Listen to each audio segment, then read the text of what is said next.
Yo,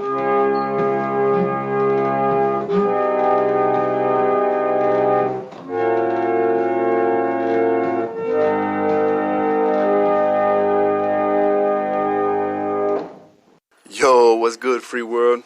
This is your favorite prisoner, King, hosting the new Ipsy Dixie Shank Radio collab podcast. Today I have ECC11 with us again, and I want to do something a little different on today's episode than what I usually do. A lot of people who follow me on Twitter know a little about me, that I've been in prison since I was 16 years old, that I've been in prison almost now 16 years as well. I started with 2 life sentences, and now I have 9 years left. Due to long legal battles that I put on for years and years and years, and I actually learned to be I actually became a paralegal in here, and a lot of people that is on here know that, and I at least heard little parts of my story. But a lot of people who may follow me for my political beliefs, or just that I am a prisoner, and I appreciate it, but I also feel kind of taken away from just being that one prisoner that everyone knows. A lot of people do not know many of us in here. A lot of people don't know many of these brilliant minds and brilliant artists and brilliant lives that are hidden in these plantations down here, hidden in these alleys and these dark dungeons. So today what I'm doing, I want to go ahead and interview ECC11.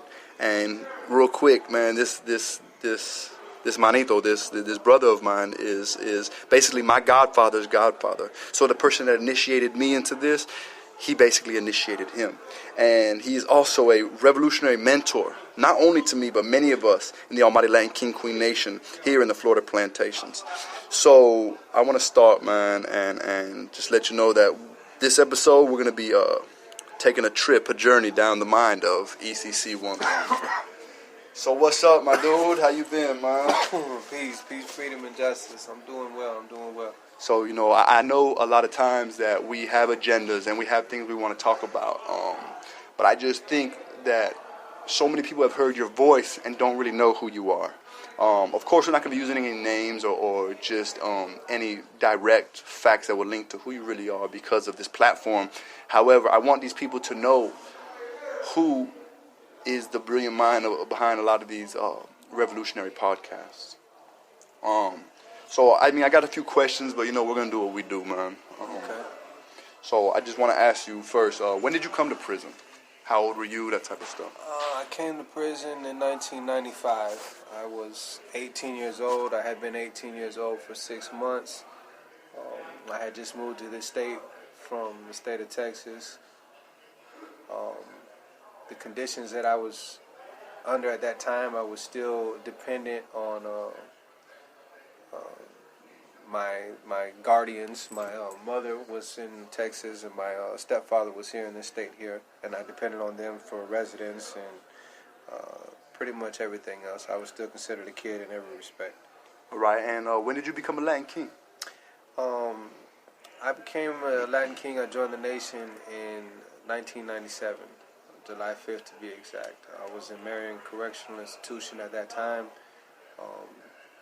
Currently serving a life sentence. That was the reward I received for the conviction of first-degree premeditated murder.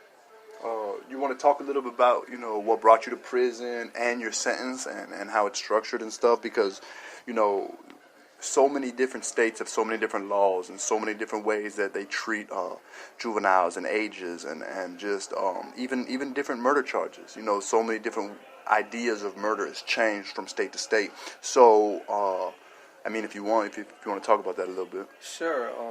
I know that along with the variations in how different states perceive different crimes or degrees of crimes or what have you, I believe society standards have evolved as well. I had the circumstance of attending a house party. I was fairly considered someone unfamiliar with who was at the party. I had only lived here at the time maybe 2 months, an approximation. Again, I was 18 years old. We were hanging out, having fun, partying, drinking. We took some codeine pills, smoked some reefer, and drank some Southern Comfort, amongst other things. This was an incident that this wasn't a robbery, this wasn't gang related, this wasn't a crime of passion where I found someone sleeping with my significant other, or anything that even remotely related to what would be considered the idealistic crime for someone of my age. An argument had ensued between the group of kids that I was with and a nearby neighbor about the level of noise. I was approximately 45 feet away from the argument, and really I was unaware that they were even arguing. As a result of this argument, apparently a threat was made by the victim that he was going to show the group of kids, and he came back with a weapon in his hand that was mistaken to be a gun. It was called out that he had a gun, and I looked in the direction, again, 45 feet away at midnight at the corner of the street, and I seen a man pointing something in my direction, everybody running, screaming he had a gun, and he was shot. As a result of that incident, ultimately I was convicted of first-degree premeditated murder. There are circumstances in my case dealing with evidence that, because no one testified to, the state was permitted to paint an inference, and that inference was that I committed premeditated murder opposed to what really took place. Different things have come out since then, laws concerning juveniles, the advancements in the science and the studies of the brain and its development. But because currently the line is still at 18 years of age, that supposed to determine adulthood or maturity from immaturity, those things that have occurred since then have not served to help me in my cause. Along with those, you have the highly controversial Stand Your Ground law was something that was passed in the state of Florida that had been applicable in my time would have definitely benefited me, where during my episode we as citizens had an obligation to retreat under pretty much any and all circumstances. That was changed by the Stand Your Ground laws. However, the Stand Your Ground laws were ruled non-retroactive, meaning that they were not to be applied to any case prior to the passing of that new legislation. All right, so this was the area that this party was happening. Was it a minority type area? Was it just mixed? I mean, you don't have to say the city or whatever if you don't want to, but was it what was kind of the demographic in this area? It was a what you might call a beach town. Okay. I would say predominantly white, middle class. There wasn't any, mansions or anything like that. Just a lot of little places up and down the beach, somewhere in Central Florida. And your victim was white? Yes. All right. Yes, he was white. Yeah. So, I mean, we don't got to really get into that no more. So you've been in prison for 25 years now, almost. Yes, 25 years will be in the year 2020. 2020. All right. Now, when would you say that you became revolutionized or radicalized, or what led to that? Was that before prison? Was it after prison? I mean, was it before prison or after coming to prison, or was it something that was already there? When I was in my teens, prior to this incident here, I had a couple of other unrelated incidences in the state where I'm from. And each time I would find myself in some type of trouble, I would encounter someone along the way who made an attempt to try to enlighten me or educate me or make me aware of the system and how it's designed against minorities and people of low-income communities and what have you. And this was in Texas? This was in Texas. However, none of those things really, they never really took root. They didn't have a profound effect on me. It wasn't until later on in life, after this particular conviction and my epiphany, if you will, once I entered the Florida Department of Corrections and was placed in the open population with these types that struck me as something that I did not want to become. And when I was young, if I thought I wanted to be big and bad, when I came to prison and I seen all these monster types who had no types of morals or values whatsoever, I realized that this was not the creature that I wanted to become. But I also realized that this was the creature that the system did want me to become, for a number of reasons. At the same time, the Almighty Latin King Queen Nation presented a structure for me, and it was one that I realized at that tender age I was in need of. I needed parameters, I needed discipline, I needed a cause, I needed all these things, and that's what the nation provided. So in joining the nation, I committed myself to learning more about the culture of my ancestors, the history of Latin America, and so on and so forth. And in doing that, I was exposed to all these different truths and these different political theories and what have you. And that's what, more than anything else, led, or let me say solidified, my decision to continue to pursue knowledge in that field, in those fields. And it's when I realized that the seeds that were planted when I was even younger, when I was 12, when I was 13, when I was 14, all those different occasions ago were starting to take root. They had already been planted, and it was just a matter of time and circumstance that would result in the blossoming of those ideas. So I want to back step a little bit. When you say that when you first came into prison, because this is something I experienced too, and I think maybe this is a lot of our stories in here, man. When, especially coming in here so young, I want you to talk about a little what you said. How when you've seen all these people that would be considered, without morals or without goals, or just wanting to just be in prison and just experience this prison life. Mm-hmm. And you said, I guess, that it's something that the system wanted you to be, or the system perpetuated these ideas. How did you see that, and what did you remember, any events or anything that was kind of like, I just don't want to be who they're trying to make me be? Because I know it happened to me so many times, so many times being in here so young, man. It just was like, I don't want my sentence or this prison to dictate who I am. Yes, absolutely. I don't know if it was any one particular incident. In equally, there were so many different incidences, but there was something about the prison environment that kind of lifted the filter. On the street, the idea of criminality or some type of form of gangsterism, if you will, it's always glamorized, and it was something that, because of that glamorization, I was not able to really see it for what it was. And when I mean what it was, I'm talking about the depravity of mind. In prison, it was naked, it was unfiltered, it was right in your face. It was, this is not a pretty thing. The way of thinking is not a pretty thing. The predatorial ways and exhibitions, prisoner against prisoner, the lack of conscience, who cares about this person, that person, or the other. The so-called convict code, and really what it was rooted in.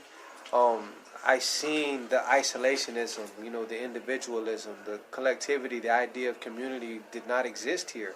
And when I talk about this is what the system wants, this is what it wanted, this is more what I'm referring to than anything else. It was that, there's only so many chairs at the table.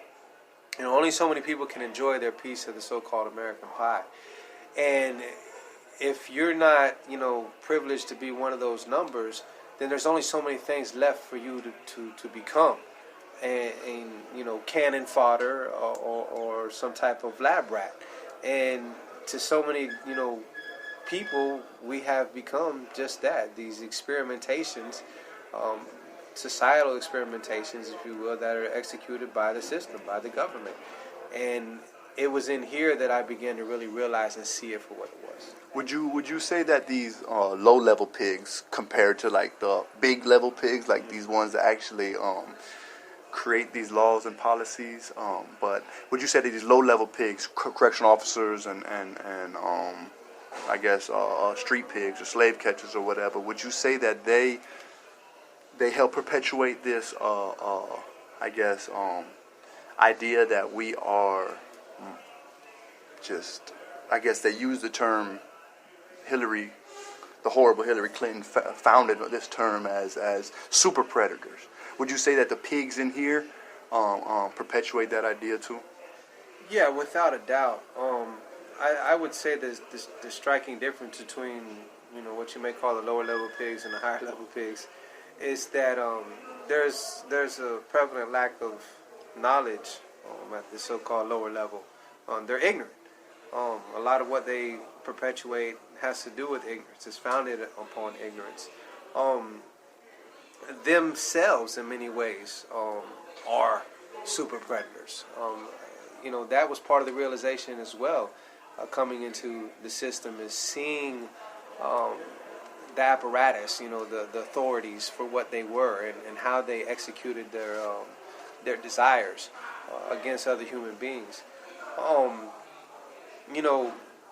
The prison environment is one that, on a psychological level, it's just something completely different than anything, at least that I'm used to in the greater society.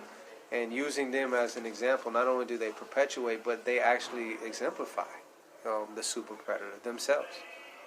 All right, so I want to get back into when you were radicalized or revolutionized, and this revolution of the mind you experienced. Would you say that there was any monumental events that happened or literature that you would go back to and see yourself still going back to that helped, I guess, form your views or help you create your own views or just give you the ideas that this is what is right to you? And like for me, I always go back to George Jackson. It was always Soledad Brother. It was my Bible for years and years and years. No matter how many times these pigs took this book from me, I would find another way to get it, and which I don't have right now, and I'm in the process of getting it. But I think that coupled with some of the Almighty Latin King Queen Nation literature, I think those two things are kind of what I'll go back to. King Blaze that wrote The Riders of the Storm, and he also wrote one of the first pamphlets I ever read that I would say radicalized me was the evolution of ghetto-style organizations. Mm-hmm. And it was put out by the Kansas Mutual Aid, and a lot of us used to get a lot of that stuff until it was deemed gang paraphernalia, and now we're going to confinement for these same pieces of literature. Right. So let me go back to the question that what would you say any events you could remember that or any literature that you would like to reference to give us that idea of your belief system? I think a combination of works and periodicals throughout the years. In the beginning, it was there was a paper called or some type of magazine or another. I forget. I want to say it was CUNY that published it off, and it had a lot of provoking articles in it. It featured artwork by Kevin Rashid Johnson, which was the first time I had ever ran across his name. And this was around 2000. MIM, the Maoist Internationalist Movement, had a publication at that time called MIM Notes. And it was revealing. And in fact, it featured a lot of articles by members of the Almighty Latin King Queen Nation that shed, light and support on the reality that the Almighty Latin King Queen Nation did believe in some form of revolutionary politics and theory. In addition to that, some of the work that I ran across first by way of Ernesto Che Guevara, one of his works that was a collection of speeches that he had gave to university students was impactful. Probably the most referenced book that I can recall is The Pedagogy of the Oppressed by Paulo Freire, which it really defined for me what it means to be a revolutionary, to be an educator, to be dedicated to overcoming oppression, being dedicated to liberation and working hand to hand with the oppressed. All right. So I kind of want to get into some specifics, kind of like, what are your views as far as politically? And I don't mean, I'm not asking for you to tell me communist or socialist or internationalist or leftist, but just if you could sum it up in a few sentences, what does ECC11 believe in? What I believe in is probably a broader question than what you intend. I think somewhere more along the lines of answering what it is that I pursue or what it is that I seek to do. Maybe that's somewhere a little bit more close to what you're referring to. I enjoy educating. I enjoy sharing. I enjoy enlightening. I enjoy presenting an alternative way of thinking, an alternative method, providing information that otherwise would not be available, and being able to relate with a class of people that has really been under attack so gruesomely by the government, with all these different labels and categorizations, so that what I believe in line with the nation, the Almighty Land King Queen Nation, to be evident is that it is amongst this class, these lumpen proletarians, if you will, that our revolutionaries will rise, and I have the ability to relate with fellow lumpen because I myself represent that class, and with that awareness and the information that I've been able to come across throughout my years of study, I have dedicated myself to making myself available to not just members of the nation, but members of my class. What do you feel, and I don't really mean what do you feel, I guess the better question is, how much has the Zapatista movement or the ECC11 helped, I guess, mold your I guess, theory, political theory, and even the idea of armed struggle? The ECC11 actually had an impact on me more than anything else, in the respect of, prior to my exposure to Subcomandante Marcos' work, the official spokesman of the ECC11, or at least at that time, prior to that, I was leaning towards the Leninist vanguard party frame of mind, and it was because of Subcomandante Marcos and his work and the ECC11 and what they were doing and how they were doing it that I found, maybe spiritually, if you will, I was kind of expanding and I was opening up more to broader ideas in the opposition to oppression and exploitation. And the realization was that, especially as a member and representative of the Almighty Land King Queen Nation, we do not necessarily subscribe to any one, theory. And I had known that, but it wasn't until the study of that particular work and their actions that I realized, wait a minute, I'm showing some type of favoritism here. Let me take a look at this. And in doing so, I was touched. I was touched with a feeling of camaraderie, almost a spiritual essence feeling. Me, myself, I have half of my family are Mexican American and have a history and roots with these people. And these people and their work have managed to touch me in a way that I could probably only describe as spiritual.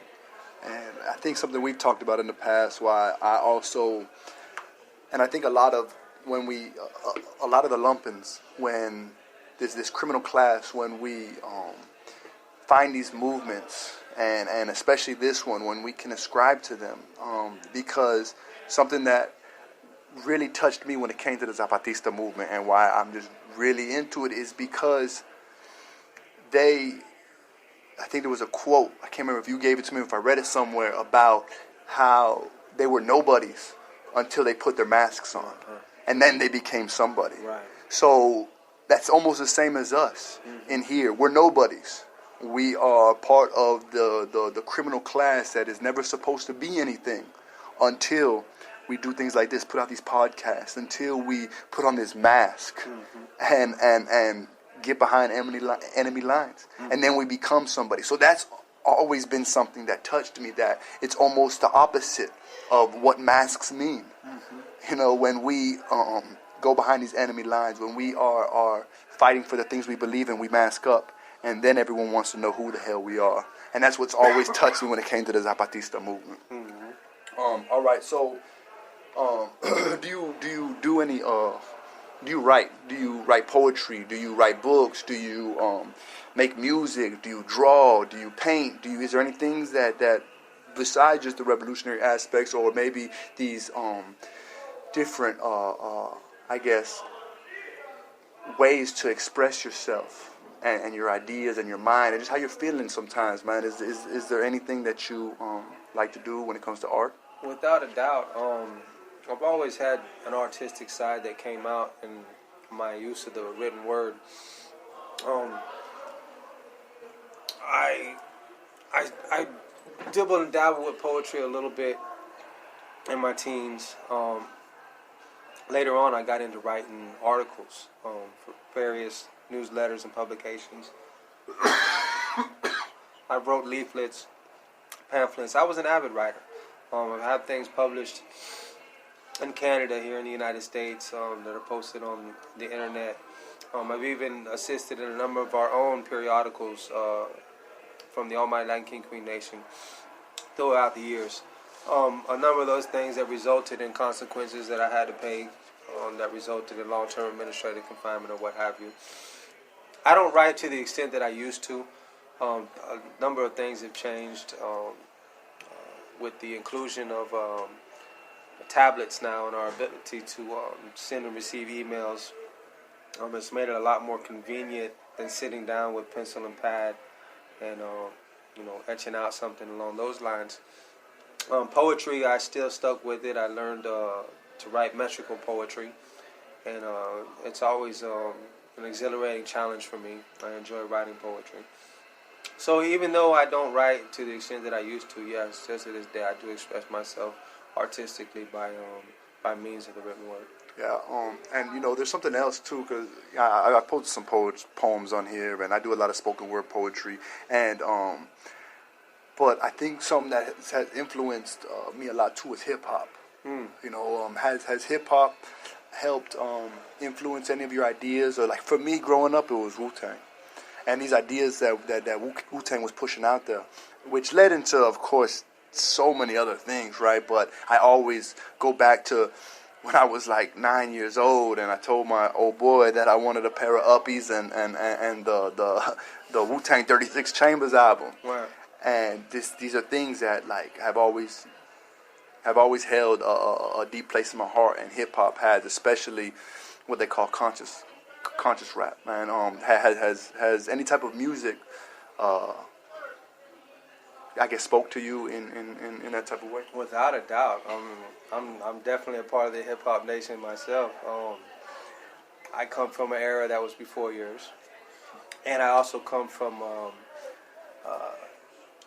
a time whenever we were strongly divided in the hip hop world between the East Coast and the West Coast. I was a big West Coast kid. I listened to... You're kind of telling people your age now, partner. I was a big fan of what they dubbed gangster rap. And the thing about it is that even back then, gangster rap had a message.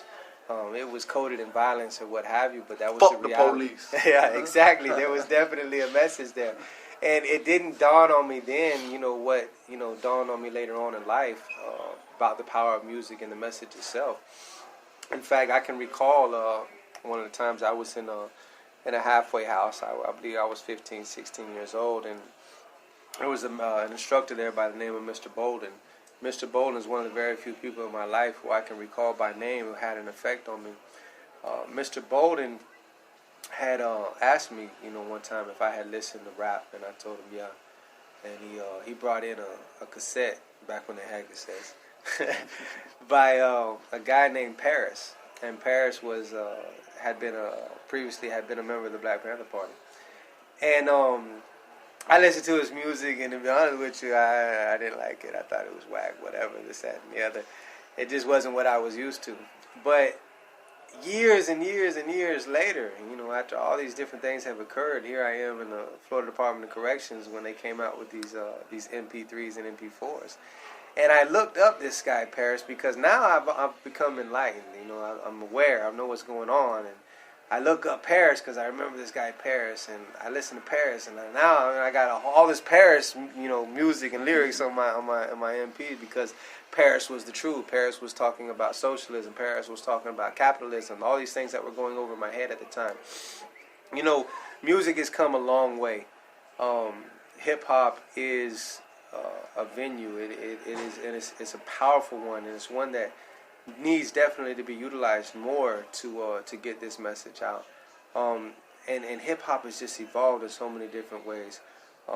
From the Parises to Dead Prez, Public Enemy, to today's Kendrick Lamar's. It's just there's so much potential there, and there's so many different ways of expression that are so beautiful to me. So yeah, without a doubt, music and hip hop has definitely had an impact on my life. All right, so I kind of want to go back to the legal aspect. Do you currently have any appeals in or any post-conviction motions in right now?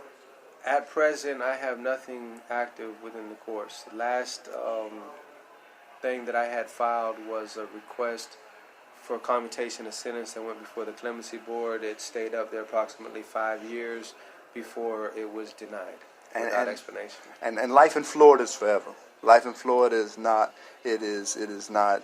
Maybe I'll do 25 years. Maybe I'll eventually get out on parole, even in 40 years. There is no consideration at all whatsoever for me to ever be released from the Florida Department of Corrections. I have been sentenced to die in the Florida Department of Corrections. I have been sentenced to live to the age of 20, 30, 40, 50, 60, 70, 80, as long as it takes for me to pass away in this life. So, using that same mindset, man, and being in prison for almost 25 years now, just shy of 25 years, can you envision a future or even an eventual freedom? At times, yes. I can say that it has become more and more difficult. When you come in, your mind obviously is going to be saturated with thoughts relevant to being out there.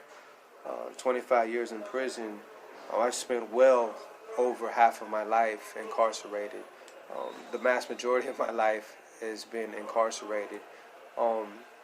So those thoughts are no longer as saturated as they may have been at one point in time. And the visualization of me outside of this environment, outside of captivity, is one that becomes more and more pressing. It becomes more and more hard to actually conceive. You hear the term, I can only imagine.